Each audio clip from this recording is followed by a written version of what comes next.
Every dealer knows the buy-sell is not really done when the buyer and seller agree. It's done when the OEM says approved. And if you do not understand what the OEM is looking for or how the clock works, you can lose time, lose leverage, or worse, lose the deal. Today, I'm joined by Scott Ezell, broker at Omega Advisors and former OEM dealer development and market rep manager. He's going to pull back the curtain on how the OEM evaluates a buyer, what the region can and cannot do, and how to navigate this process without getting stuck.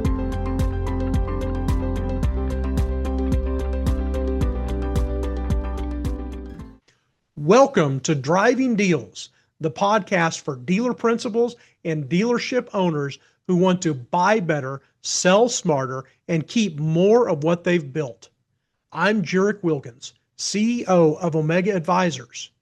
Quick note, today's conversation is for general information.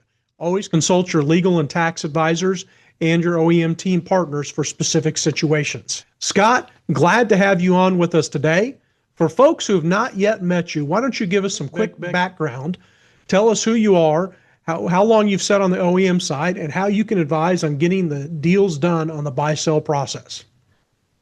Thanks, Gerrick. I've spent years on the OEM side. I've worked both region and HQ roles in market representation and dealer development. So I've seen how these decisions get made. I've seen the management weigh in on deals as they go through the process. I've seen what slows deals down and how they can be effectively moved through the process efficiently and quickly, having worked on over 100 deals for those two OEMs. Well, that's exactly what we're talking about today, the OEM side of the deal, and how a buyer and seller can work with the region instead of working against the process. So let's start simple. Buyer and seller have signed an asset purchase agreement. What happens next with the OEM, Scott? Well, the process is a lot more structured than most people realize. I think they just send this notice off and then it just gets talked about a lot and it's approved or there's feedback. But in my experience, the process really starts when the seller notifies the region in writing that there's an APA and it identifies the prospective buyer. This gives the region a lot of information, and what they'll do is evaluate that on the surface level with that limited information, but then they'll issue a request list. And the parties then will respond to that request, and it may take a week or two to get everything together. And then there'll be back and forth with the OEM after they receive this information, and they'll review the file. Then the OEM will eventually communicate an approval or denial. If approved, you move on to the coordinated closing. And Scott, let's clarify one thing as well. It's important to note that when you're notifying the manufacturer, you're notifying them with an asset purchase agreement, not with a letter of intent.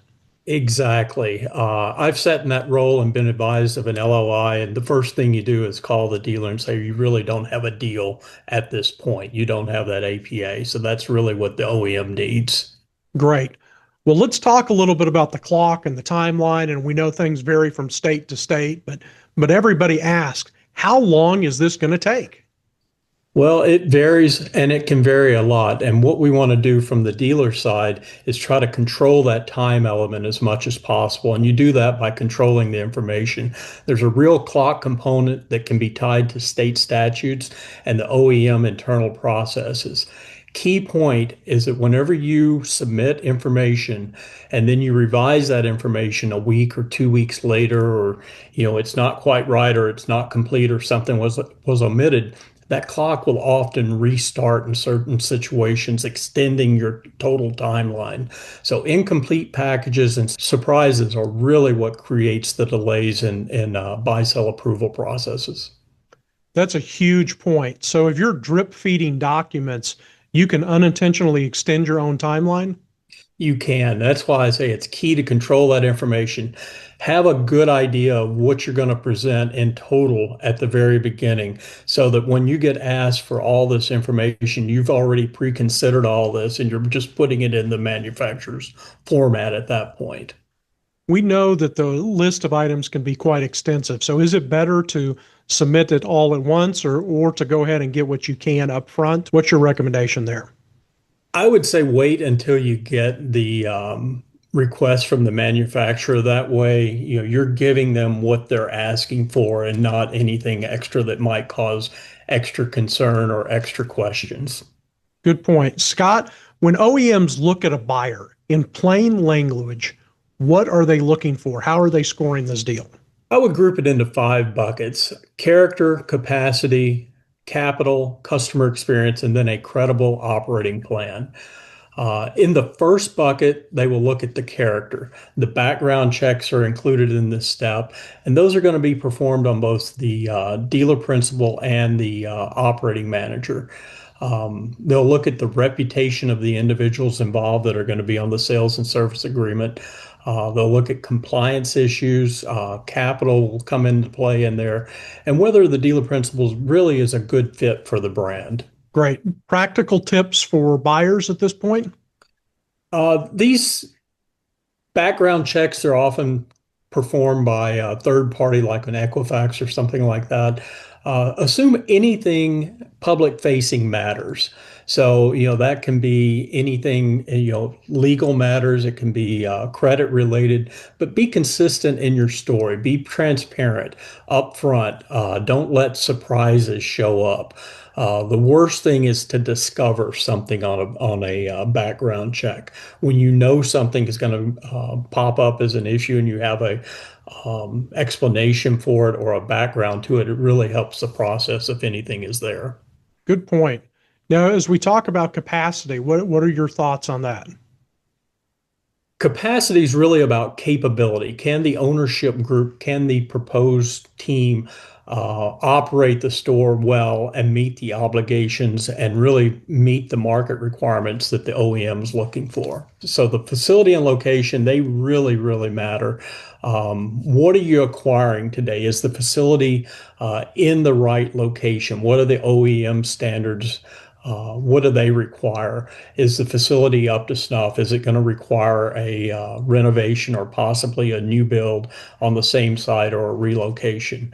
The bottom line is the OEM is going to be looking to resolve facility and location challenges at this point in time. Regarding experience, that really matters. Depending on the OEM and the situation, they may evaluate prior performance history, management bench strength, how you've performed with owned brands in the past, and especially competitive brands. So if you're buying a mainstream dealership that offers a complete line of mainstream products, they're going to look at similar brands that you've owned and your performance there. And specifically, they're going to look at current year, year to date, and then the prior 2 to 3 years will often be requested so they can create a picture of how well you've performed for those competitive brands. So it sounds like if you're a strong operator but new to a brand, that you need to be ready to tell that story and show how your team fills the gaps. Exactly. The next step or the next bucket is going to be capital. Capital buckets where deals often get tight. And a lot of times it's just the way it's structured and the way it's put together. The OEM is going to look at how the transaction is being funded. They're going to look at debt to equity, the entity formation documentation. They're going to look for proof of funds and liquidity. And they want comfort that the store is going to be properly capitalized to operate on day one and going forward. So dealer principals, don't wait until the last minute. Document your sources and intended use, equity proof, and entity docs early in the process. So Scott, why don't you tell us a little bit more about this customer experience aspect? That's the fourth bucket, and customer experience is often downplayed, but in today's competitive marketplace, it matters more than ever, as satisfied customers tend to repeat purchases and even become dealership advocates. OEMs are going to be sensitive to this, and they're going to often review CSI or related metrics, and they're going to be looking for evidence that the buyer, the dealer principal, and GM can deliver a strong ownership experience and operational discipline. So if a buyer's had a rough year or they have one brand that struggled a little bit in this area, what can they do to resolve it? Is the deal dead at this point? Are they going to be able to overcome this, or what are your thoughts? Yeah, I think they can overcome it. Usually, if you own it, you own the solution as well.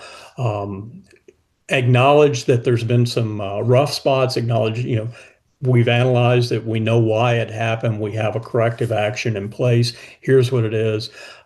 Stable leadership is going to be a really a big part of that plan.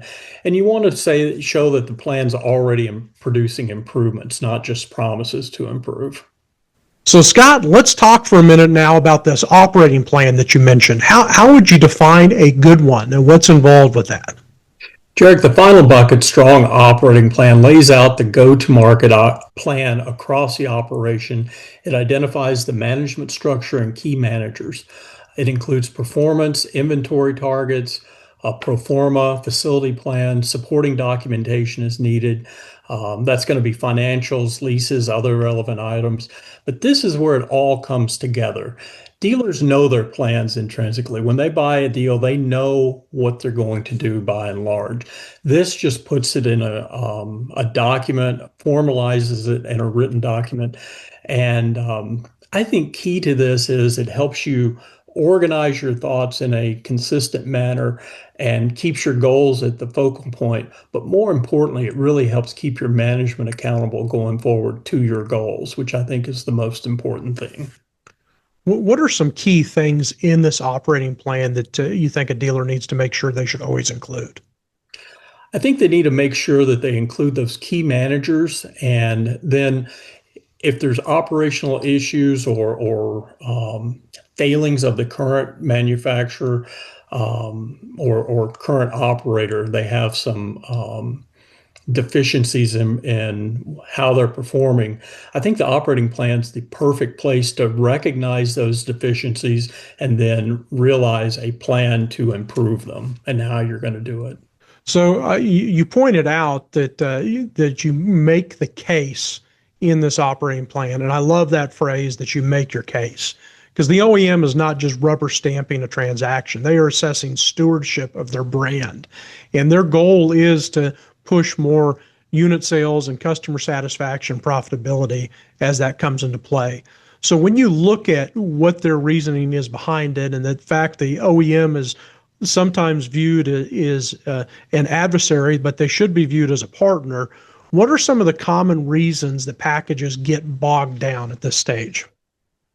Yeah, I think just shooting from the hip, disorganization, surprises, submitting incomplete information, thinking you're getting something to them so that they can consider early on, just, that thought of, well, I'll submit something and they can work on that while I'm getting everything else together.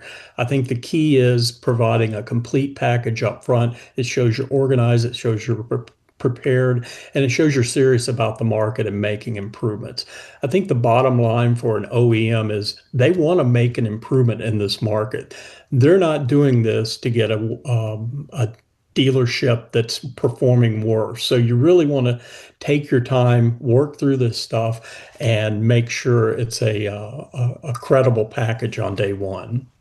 So I think we've talked a little bit about the timeline earlier on in the process. So tell me as a follow-up question that timeline extensions really can matter, and it means more money and more stress on the process. And what are just some tips that you may have to make sure that you do get them the information they want up front and to limit that timeline?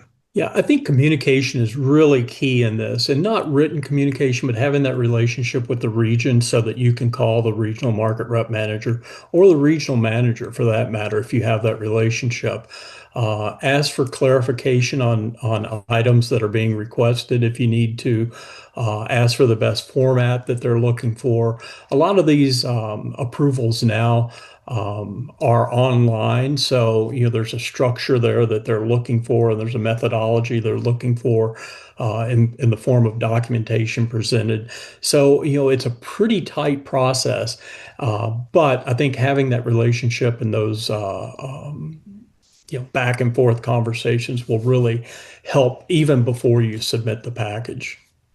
Well, Scott, I think this is a great segue for us to start talking about the region versus HQ. And we know that you've had both experience in the field and working at headquarters for one of the major OEMs. So tell us a little bit so our listeners can fully understand, how does this handoff work?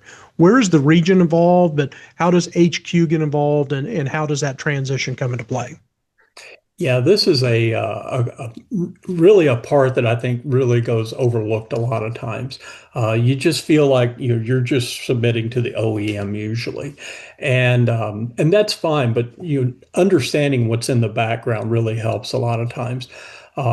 You're working with the region. That's where your relationship with is.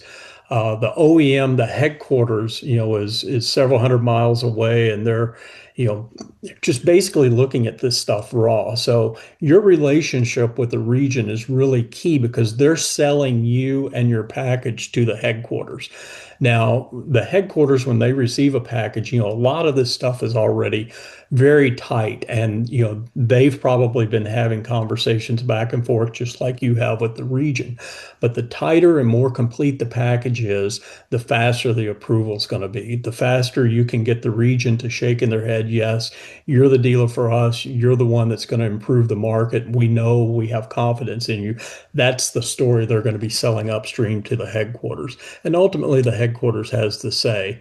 But they're relying on that relationship of the region too. So the region really is in the driver's seat as far as driving the decision.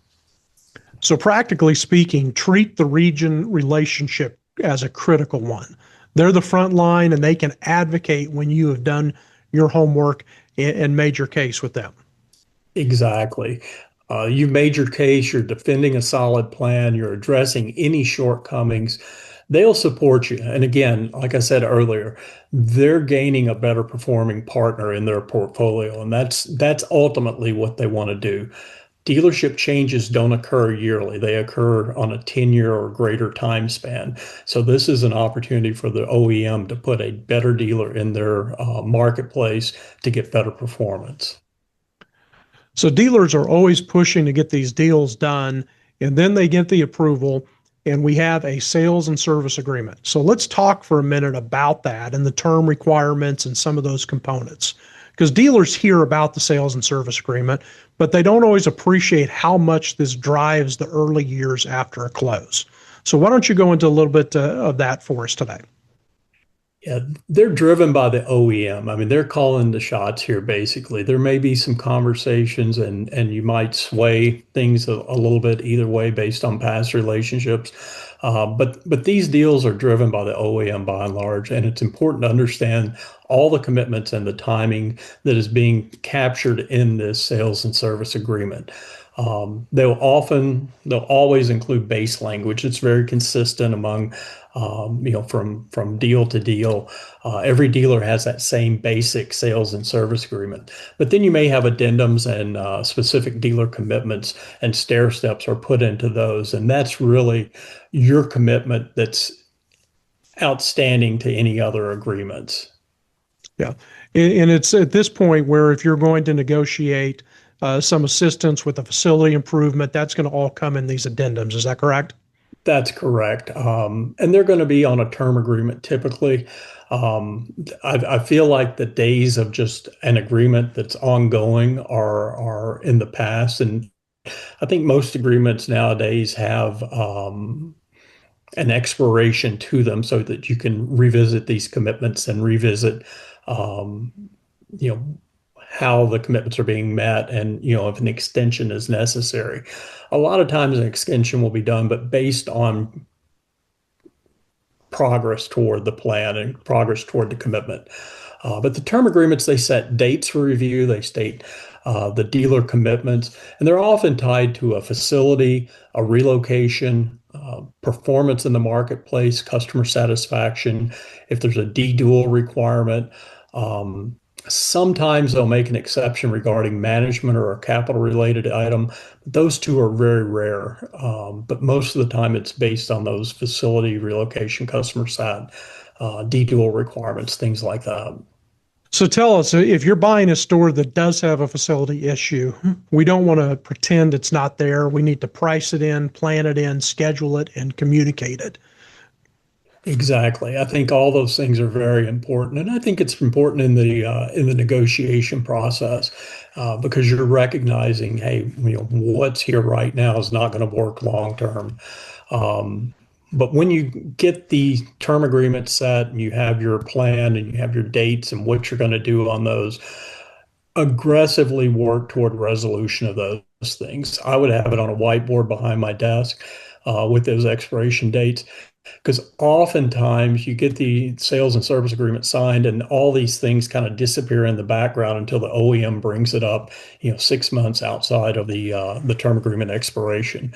You don't want that. You want to be working toward these things. You want to be making progress, and you want to be having those conversations with your region and the OEM to make sure they're aware of what you're doing, how it's coming along. If there are delays, then again, kind of like the approval process, no surprises in this management of the term agreement.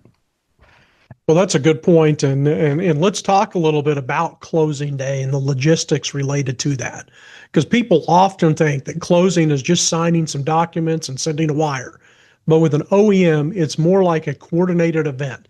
So walk us through what's going on closing day from an OEM side and what a buyer and seller can expect. Yeah, it's the most important day, right? Everybody's kind of getting what they want out of the process at this point. The closing parties will include the buyer and the seller. Oftentimes, a finance source, a bank representative will be there, and oftentimes an OEM representative will be there, a field rep, DOM, maybe the market rep manager, or even the regional manager, depending on the situation and the location. Dealer principal signs the OEM sales and service agreement. Then all of that information, and they sign a lot of documents at that point, but then all that information is then packaged back to the region. They review for any omissions or inconsistencies, make sure everything is up to snuff. And that doesn't take long, that's a day or so. Then they'll take all that information, ship it off to the OEM headquarters, and then they'll execute it on behalf of the OEM, and then a final copy is returned after execution to both the region will get a copy, and then the dealer will get a copy for their files. This whole coordination, this whole kind of dance that we go through for this, it's to help minimize downtime during the transition because you've got an odd situation where you have an agreement. The start of the day you have one dealer, the end of the day you have another dealer, and in the background, what's happening is the OEM is coordinating with various other functions within the OEM to make sure your sales code is turned on, to make sure your parts code is turned on, all those things that everyone knows that there's a new dealer in town, and you don't want any hiccups through this process, and that's what they're trying to guard against.